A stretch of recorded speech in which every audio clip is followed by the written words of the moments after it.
what makes an object pop? Is it that touch of light, or is that spark of light, or that touch of darkness? Because sometimes you might implement light first on a surface, and you know, the angle of the light that's reflected on the object determines the length, because the length of the shadow increases and decreases as the sun changes its direction in the sky. Now, all this physics is imperative to understand directly where to cast a shadow below an object when the sun is reflecting on it. So this is why I find art intriguing, because art has expanded my mind exponentially. Right, in many different ways, all different ways. You know, or you have supernatural ways as well. You know, you draw stuff and you see it manifests in reality in real time. That's some supernatural stuff. No one talks about that stuff. Or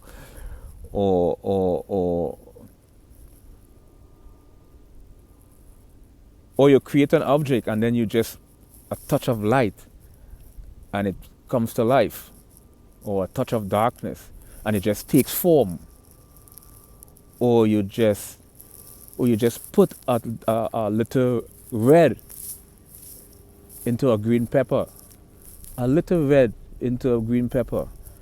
it becomes rich and filled with life.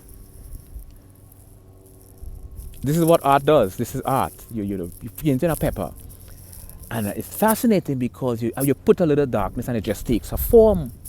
It just takes formation, and it happens instantaneously. It hits you like a euphoria. I call it the bliss of art, the euphoria of art, the bliss of art, the euphoria of art.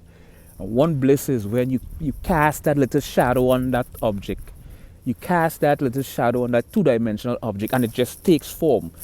Just magically pops into form. When you watch it slowly emerges itself. Not emerges. Protrudes. Takes form, and then you just drop a spark of light and the object pops out.